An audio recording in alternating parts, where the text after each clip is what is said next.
maneuvered, pushed us to focus on the policy of food dependency, food imports instead of production, which many observers have described as not globalization, but globalized famine and globalized genocide. Thank you. Thank you, Daniel.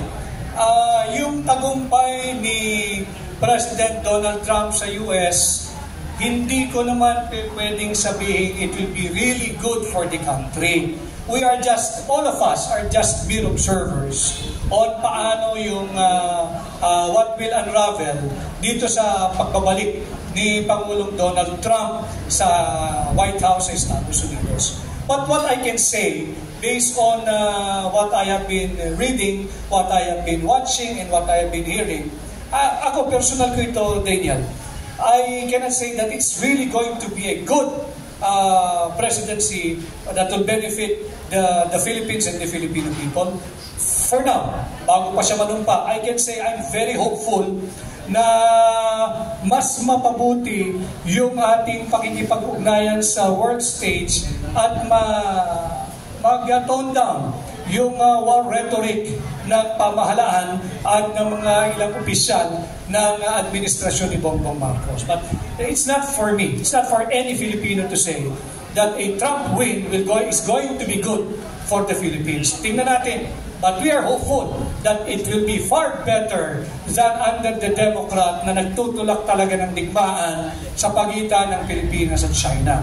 As to your second concern or question, yes, I agree with you that the United States want to maintain the U.S. hegemony in Indo-Pacific or in this part of the world, in this part of the globe. At hindi tayo dapat pumayag. Magmumula lahat yan sa liderato ng Republika ng Pilipinas. Hindi natin kayang makipag-away sa Estados Unidos. Sila ang number one pa rin na destinasyon ng ating mga imported products, especially mga electronic products natin. Subalit, number one naman ang source of imported products natin ang China. So ituloy lang natin yung maganda sanang layunin, yung continuity that we will be friends to everybody and enemy to none. Huwag tayong kumampi na ang nangyayari kasi is a zero-sum game. Either kaibigan kita o kaaway mo ko. Hindi. Ang foreign relation, to my mind and my own humble opinion, kinakailangan parang hanap buhay yan. Ito, negosyante, si Senadora Nikki. Kailangan mag-diversify ka rin. Diversify mo rin yung relasyon mo sa ibang bansa. Hindi naman pwede yung matagal mo ng treaty alay, napakasiloso, to the point na dinidikta mo na. Sinong kaibigan ko, sinong kaaway ko, at kung sino lang ang pwede kong samahan. Ang pagkakaalam ko, tayo ay isang independent and sovereign nation. Hindi tayo nasa ilalim ng payong o ng palda ng kanino mang banyag at bansa. Okay, at may ano lang muna, comment si Senator Nikki. Okay na po. About that Trump, yung impact sa Asia at sa Philippines.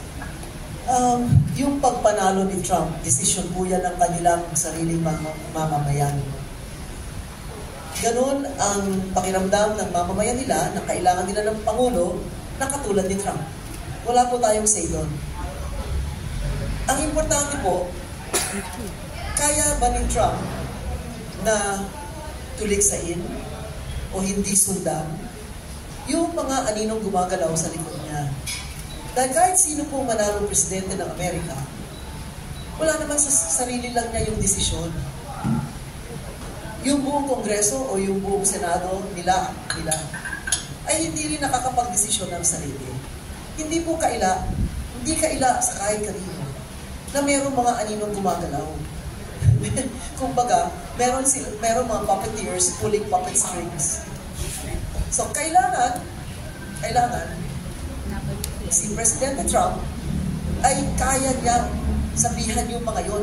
Kung gaano siya katinding magsalita, kung gaano siya katinding magkaroon ng mga kaaway, dapat yung mga hindi sumusunod sa kabutihan ng bansang Amerika, yun po ay kanyang awayin din. Alam natin na malaking industriya ang mga gumagawa ng mga bomba, mga fighters, mga jets, kung ano-ano. Malaking industriya yan. Mahirap talikuran. Kaya ba niyang talikuran yung mga yun? Nang sa ganon, yung sarili niyang bansa ay maiahon niya. Sinasabi natin tayo mahirap. Ang problema natin pagkain, doon din sa kanila, ganun. Maisip niyo ba na ganun kadami homeless sa Amerika? Diba? Dito ba, maglakad ka dito. Ito, lakad niyo ito buong Kamuning, Jimenez Street, ganyan. Wala naman kayo makikita ganun eh. Pero bakit sa bansang Amerika, ang daming nagkalat sa lansangan, nasa internet niyo po yan, homeless din. Makikita niyo naman yun eh. Bakit ang dami sa kanila ay walang matiran? Hindi na nila kaya bayaran ng renta. Kaya ang nakatira sila sa loob ng kotse. Maraming mga tindahan, malalaking mga malalawak na tindahan, pinahihintulutan ang mga sasakyan pumarada doon sa kanilang parking lot. Dahil sa Amerika, wala namang masyadong basement parking yung mga mall nila. Ang lawak ng lupang bakante, di ba? Yung parking lot nila, kung minsan kilo-kilometro eh. So, bakit doon sila natutulog? Bakit doon na lang sila sa loob ng sarili nilang kotse nakatira? Dahil hindi na abot kaya ang renta o pagbili ng mga bahay. So, yung problema natin, mukhang yun din ang problema nila. Kaya lang, ibang dating, ibang level yung kanilang problema. Diba? So, ito pong pagpanalo ni Trump, yan po ay nagiging sagisag ng mga pangangailangan ng mga Amerikano na hindi nila masabi. Hindi nila masabi. Feeling din nila wala kaming tinig eh. Feeling nila wala kaming boses. Ito, malakas ang boses nito. Diyan kami sa kanya. Kasi kaya niya sigawan kahit sino. Kaya niya upakan kahit sino. So, ngayon, kaya ba niya ngayon talikuran yung mga umasa sa kanya? Kasi desisyon nila yun eh. Pero sinasabi ko lamang, mag-ingat po tayo. Dahil dito, yung sa grocery, pumasok ka sa malalaking grocery. Hindi pa nakakandado eh. Yung mga shampoo, nail polish, yung mga eyebrow pencil, hindi pa nakakandado sa salamin. Doon, nakakandado yung mga display ng mga sabon at kung ano pa. At kailangan pindutin mo yung timbre para pupunta yung salesman, bubuksan yung salamin na pinto para makakuha ka ng shampoo o makakuha ka ng deodorant. So umabot na sa ganung sitwasyon sila. Huwag natin sabihin na dito sana huwag mangyari yun ha. Pero doon nangyayari na yun. At alam ko dahil nandun ako eh. Ang anak ko, mga kapatid ko, nandun sa Canada, sa Amerika. Diba? So ito ay dapat natin pag-isipan. Diba? Malaking problema niya. Maaaring mas malaking mga problema niya kaysa sa atin eh. Okay, may pahabol si kapatid na Marlon. Senator Nicky, dalawang tanong po. Unang tanong ko po, bilang dating congressman at bilang senador, bakit po sa tingin nyo bumababa na ngayon yung integridad ng Senado at Kongreso at nawawala na po yung mga matatalinong mambabatas katulad po nung panahon nyo at sa halip ay napapalitan po ng mga artista at binoboto na lamang dahil sila ay popular?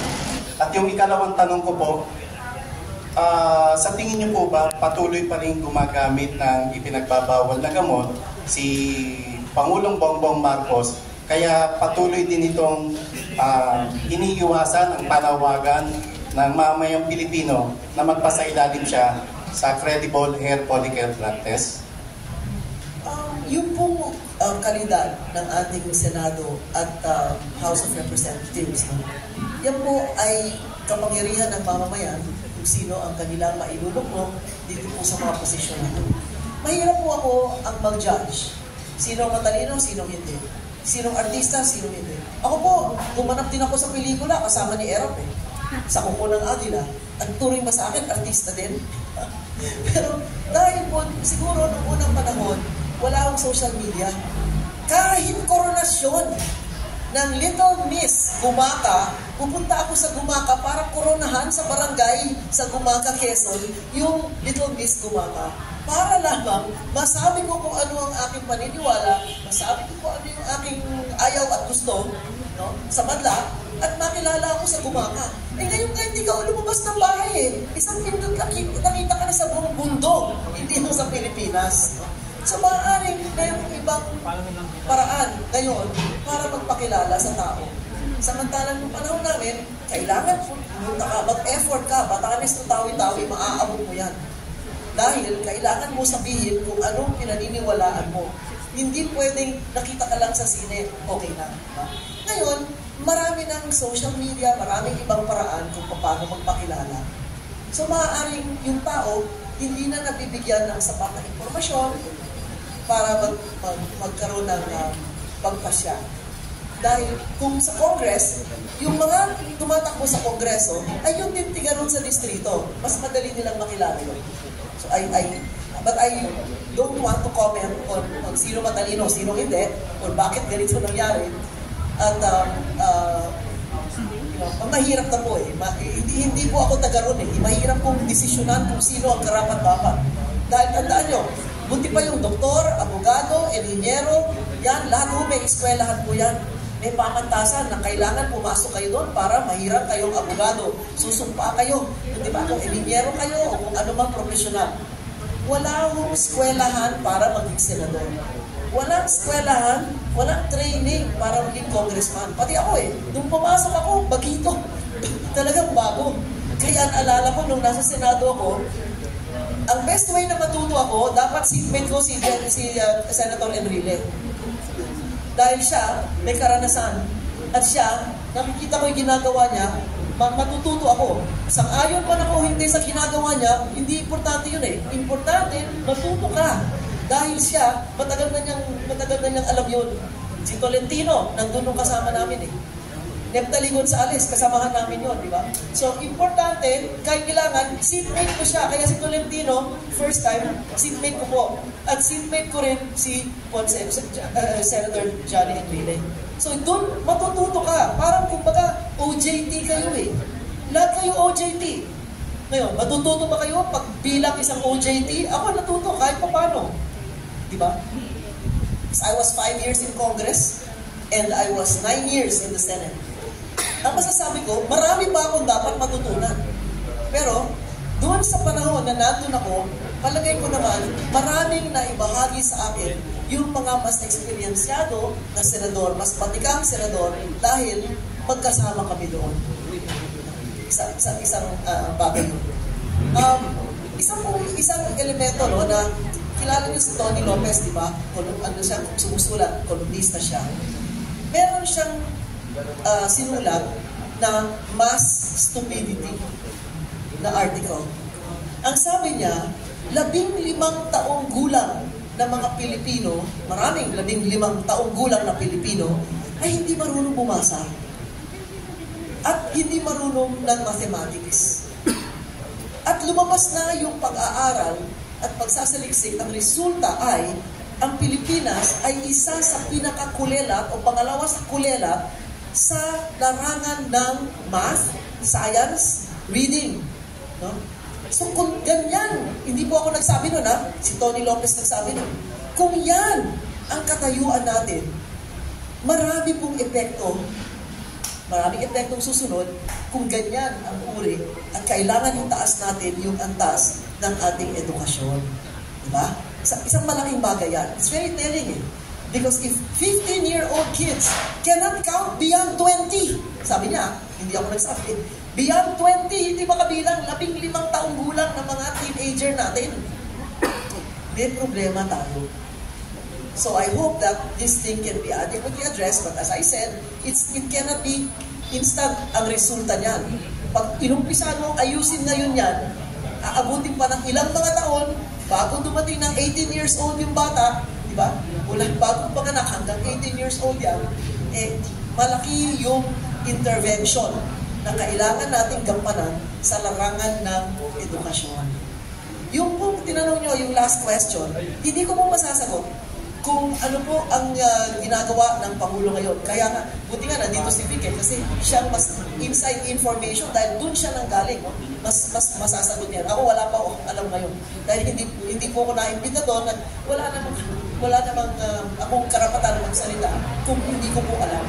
First-hand knowledge. Pero Senator Nicky, sa tingin nyo dapat ho magpasailalim sa Conical Drug Test si PBBM? Alam nyo, kung ako siya, gagawin ko eh. Seriously. Kung ako. Kasi wala problema eh. Yung mga dalubhasa, yung mga doktor, yung mga sila naman mag-judge. At saka hindi lang siya, pati ako, pati lahat tayo, okay lang sa akin. Wala po akong pinoproblema doon sa mga test, ng kahit anong test. Diba?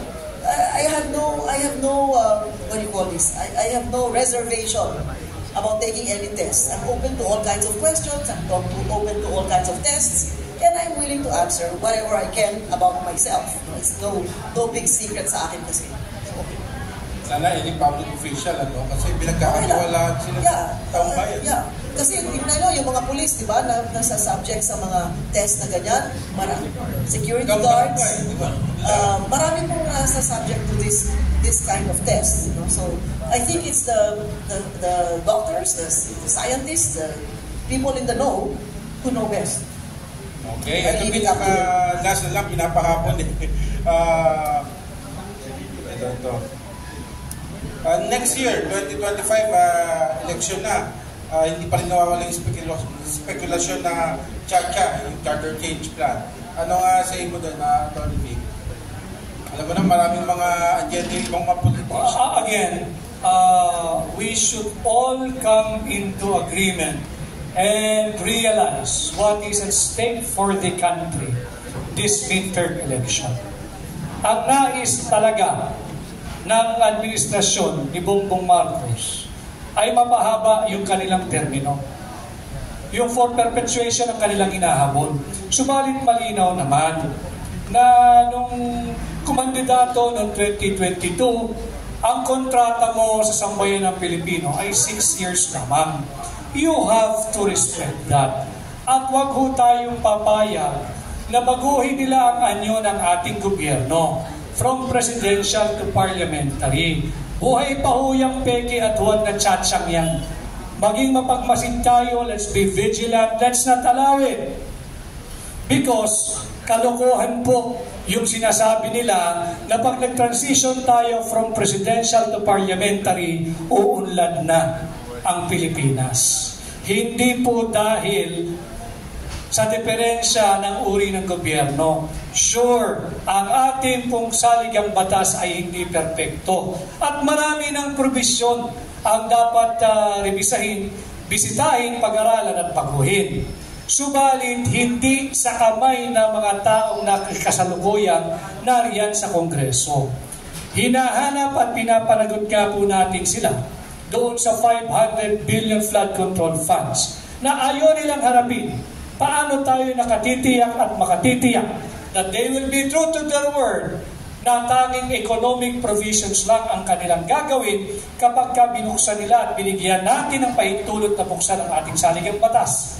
At I guarantee you, hindi titigil sa economic provisions yan. They are not after the economic provisions. They are after perpetuation.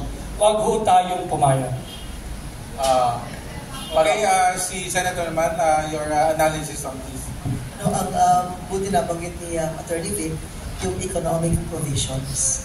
Ano po yung economic provisions na yun? Hindi rin po maliwanag ang diskusyon sa taong bayan. Ano yun? Ano yung economic provisions? Unang-una nga, nagsasalita tayo sa isang wikang banyaga, ang debate ay nasa Ingles. Ilan ang nakakaunawa? Kahit na ibang abogado, hirap eh. Diba? Na unawain kung ano ba itong mga provision nito at paano bibigyan ng buhay itong gusto nila mangyari. Bigyan ko po kayo ng halimbawa. Ang isa ay yung pagmeme-ari ng mga dayuhan sa lupa. Alam nyo, hindi ba yung Apple ginagawa sa China? Yung Tesla, nandun na rin sa China. Kahit na yata yung mga Louis Vuitton, nasa China na eh. Lahat, ang dami-dami yung mga pabrika na itinayo sa China. Kaya sila yumaman eh. Hindi naman sariling gawa yun. Galing sa mga dayuhan na nagpunta ron, ay yumaman sila. Bawal po magmay-ari ng kahit isang dakot na lupa sa China. Kahit sino. Kahit sarili nilang mamayan, bawal eh. Pwede kayo magrenta. Sabi mo, 50 taon, 70 taon, kung ilang taon. Pero, hindi kayo pwede magmay-ari ng lupa. Ay bakit nandun lahat yung mga pabrika ng merkado? Nandun lahat yung mga galing sa Inglaterra, Nandun mga galing taga France, taga Germany, taga Australia, Japan, lahat nandun. Bakit nandun sila nagkikita, nagsisiksikan doon? Siguro may ibang dahilan. No? At hindi dahil mura sweldo doon. Mahal sweldo doon eh. Mahal na sweldo sa China ngayon. Kaya nga, yung mga payong, yung mga medyas, yung kung ano, face mask, doon na ginagawa sa Nigeria o kung saan man, o sa Vietnam o kung sa Laos ginagawa. Wala na sa China. Yung mga ginagawa doon, yung mga high-tech, mga AI, yung mga driverless truck, driverless car, yung mga kotse na pag bukas mo ng trunk, may helicopter na lilipad. Yung mga kotse na pag nahinto ka sa baha, bangka na yung kotse mo. Yung gano'n na yung ginagawa nila, hindi na mga kulambo at mga tsinelas, diba? Hindi na gano'n. So, ang kailangan natin ilagay sa ating kaisipan na ito ang mahalagang usapin. Diba? Kasi hindi na eh, nag-iiba na yung Okay, ito, wala na, no? Pinakahuli. Last na lang, from VMR. After that, tapos na yan. Go ahead. Ito po, follow-up ko lang po doon sa ni kasamang Marlon sa third floor. Sangayon po ba kayo, dating Senadora Nikki Cositing at Atty. Vic Rodriguez na mula doon sa barangay officials up to the President, sumailalim sa random hair follicle drug test ng live para wala pong Nasagot na ni Senadora Nikki, ganun din ang sagot ko. Let's be fair. Yung ordinaryong empleyado, kagaya dito sa Kamuning Bakery, I don't think Wilson will allow to employ anybody na drug dependent, drug user, drug pusher, o drug lord. Hindi siya papayag. Lahat po tayo mga kababayan, araw-araw, meron tayong sarili at personal na war on drugs. Simulan natin sa ating mga bahay. Binabantayan natin yung ating mga anak, unang-una. Yung ating mga kamag-anak, yung ating mga kasambahay. Kung magbabago ba yung ugali, yung pananalita, yung pakikitungo sa atin at sa isa't isa. Bakit? Ayaw natin na ma-introduce sila. Hindi ko sinasabing maging adik, iba pa yung adik ha. Ayaw natin na mapasok sila o luminya dyan sa droga. At huwag tayo maging ipokrito. Lahat ng mga nagmamayari ng hanap buhay, ng mga opisina at sa ating mga kasambahay at mga driver, hardinero, bago natin sila kunin, hinihingan din natin ng resulta ng negative drug test. Ito'y mga ordinaryong tao. Hindi ba't marapat lamang na yung mga pinagkakatiwalaan natin na mamuno sa ating bansa, whether be you're the President, you're the Senate President, you're the House Speaker, you're the Chief Justice, you're the Chief of the AFP, you're the Chief of the PNP, you're the lowest employee in government. Di ba dapat lamang na sumailalim sa isang open, fair, transparent, and credible hair follicle drug test? Sang-ayon ako doon. Kung hinihingi natin as pre-employment requirement sa security guard, sa kadete ng PNPA, sa kadete ng PMA, sa membro ng MMDA, sa lahat. Bakit hindi natin hingin sa pinakamataas, sa Chief Executive of the land? Hingin natin yan. At I agree with Senator Nikki. Kung wala ka naman tinatago, di panahon ito para mabalikan mo lahat ng kritiko mo. At kung sa tingin mong siniraan ka ng kung sino, pakita mo yung iyong negative resulta, provided the hair follicle drug test shall be open, fair, transparent, and credible. Okay, thank you, Atty. Vic Rodriguez. At okay na, no? Wala na nga pahabol. At sige, sir. Pagbigyan pa natin si sir. Magandang tanghali po sa lahat. I'd like to make a very basic question. Very basic question or comment. We don't like the Philippines to be a failed state, whether it's learning crisis, poverty, food security question. We want some betterment. Now, if we go back to the Greek concept of democracy, Plato's The Republic, makikita natin doon na hindi lang naman mutation. It's nice to exercise once every 3 or 6 years, makaboto tayo. Pero pagkatapos na, hindi man lang mapakinggan ang boses natin. You know, how I wish we could sustain, as Senator Nikki Cositeng was saying, and Attorney Vic Rodriguez, transparency, accountability, and pag-uusapan natin, kasi bright ang mga Pilipino. I was a Fulbright scholar, 5 years sa United States, and then nagtrabaho sa Napocor, NOC, and taught in UP. I'm a scientist. Nasaan yung contribution namin? Gusto namin makipag-ambag. But what can we do? It's Congress is peopled by strange denizens. So ganun, ang kuwan ko lang is, yes, there is lack of information, there is so much disinformation and false propaganda. That's why discernment is key. And then kami naman, so right, Senator Cositeng, social media na lang ang namin venue outlet and outlet for self-expression so that our democratic processes could be hopefully reformed. Okay, maraming salamat po. At ngayon naman ay bigyan naman natin ng final message si Senator Nikki Cositeng. Thank you, Ben, and thank you sa Kamuning Bakery. Thank you, Wilson. I'm missing you today. At sa lahat po ng ating mga kaibigan sa media, kay Attorney Vic, maraming salamat po sa lahat. Hindi po madali ang ating pinagdadaanan. Napakahirap po mabuhay sa mundo nito na hindi tayo makaplano. Hindi tayo makaplano dahil hindi natin alam kung anong mararating natin sa nalalapit na hinaharap, sa medium term o kaya sa long term. Hindi natin alam kung bigla na lang sasabog ang bomba sa Cubao. Hindi natin alam.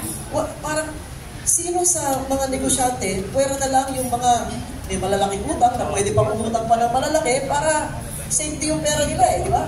May pera sila sa abroad, may bahay sila sa abroad, may sariling aeroplano, pwede sila lumipad kahit kailan. Paano yung mga iba? Paano yung 100 milyon at 115 milyong Pilipino na walang ganon? Ako lang sa eskwelahan namin, Diliman Preparatory School. Hindi po ako makaplano Nangungutang ako para magpatayo ng building na may 4 stories. 4 stories. Hindi ako makaplano. Bakit? Paano kung pag nagkagulo, matiklo lang, minsan madulas lang, may mapindot lang ng mali. Whether presidente natin o si Donald Trump, may mapindot na mali, patay. Diba? So, paano tayo? Paano kung kayo nakatira sa Cagayan? Paano kung kayo nandun sa Ilocos? Halos pwede languyin lang yung China, di ba? So, napakahirap po mabuhay ng ganyan. Kahit sa inyong mga pamilya, gusto nyo nakakaplano kayo. Paplano kayo ng bakasyon, next June or July dahil summer. Nakakasiguro kayo na mula ngayon hanggang June or July, sigurado tayo. Diba? Kasi ang daming mga agam-agam. Ang daming hindi natin mahawakan na mga pagkakataon na maaari tayong magabayan. Or kanino tayo? No? Hahanap ng ating kumpiyansa o mahirap po mabuhay ng ganun. Kaya, importante na tayo ay makialam. Tama ko yung sinabi niyo, sir. Dahil mahirap po mabuhay na hindi tayo makaplano. And when you are unable to plan and unable to chart the course of your own destiny because you don't control it or you don't hold it, then it really is a problem. So I hope that our leaders will begin to understand that maybe their personal problems are different from ours. We have far deeper problems, more basic problems, the gut issues that have to be addressed. And I think that people have to have confidence in the government. Maaaring masama, na magkakaroon na nga ng election next May, no? And I hope that this is going to give us further hope, sense of further security.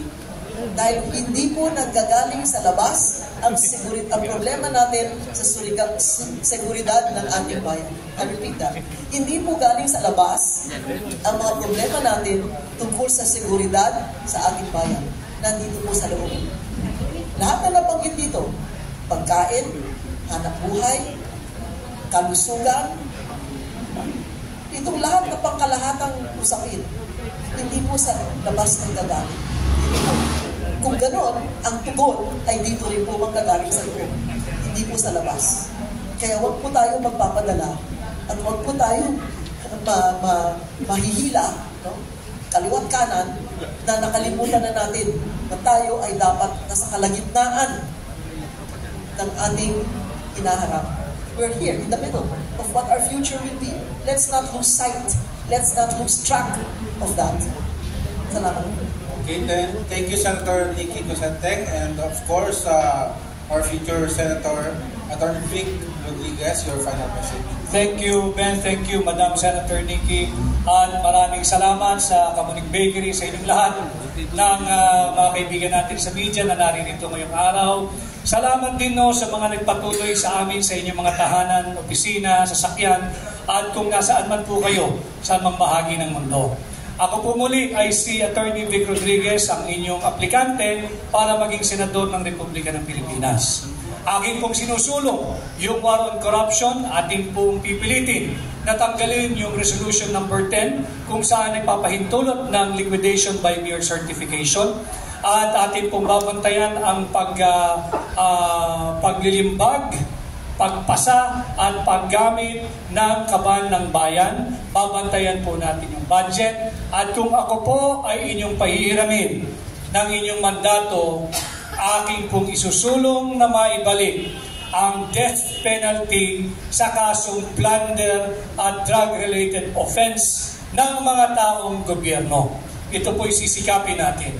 At nananawagan din po ako sa lahat ng Pilipino, we should all be made aware and you should all realize what is at stake for our country this midterm election. Ang problema ay ang ating pakikipaghidwa sa ating kapitbahay na nasyon na China. Hindi ko sinasabing tama ang China. Marami na rin violations sa China. Kaya lang, let's embrace the reality. We are not in any position to wage war against a superpower neighbor like China. Hindi nga natin matugunan yung problema natin on food security. Makikipagdigma pa ba tayo? At hindi rin no problema ang saligang batas, bagamat hindi po ito perfect o hindi po ito perfecto. Pero babalik po tayo sa pangunahing problema. Ang problema ay ang korupsyon, ang talamak na korupsyon at higit pang korupsyon, hindi ang Constitution. At ang isa pang problema ay ang nagaganap at patuloy walang humpay na political persecution laban kay Pangulong Duterte at sa pamilya Duterte, hindi ang konstitusyon, sapagkat dahil sa political persecution, marami nang nalalabag na karapatang pantaong nakalagay at ginagarantiyahan ng ating saligang batas. Hindi po ito ang kinakailangan nating mga Pilipino. We no longer need this kind of distraction that leads to further division. Ang kinakailangan po natin ay pagkakaisa. Ang kailangan ng Pilipino, trabaho, investment, investors, negosyo. Sawang-sawa na po ang mamamayang Pilipino. At alam ko, nararamdaman ko na pagod na kayo sa korupsyon. Kaya magsama-sama po tayo ngayong midterm election. Let us not give up on our country. Let's not give up on each other. Let's not give up on the Filipino people. Magsama-sama po tayo dahil pag tayo ay nagsama-sama, posible ang pagbabago. Maraming salamat po. Okay, again, maraming salamat po, Atty. Vic Rodriguez, ang ating future senator. Again din po sa ating magiging kapisinal si Senator Nikki Cosenteng. Pinapasalamatan natin muli ang ating mga media friends, ang Filipino Star ngayon, RFN, TCXL, Katipunan Channel, Filipino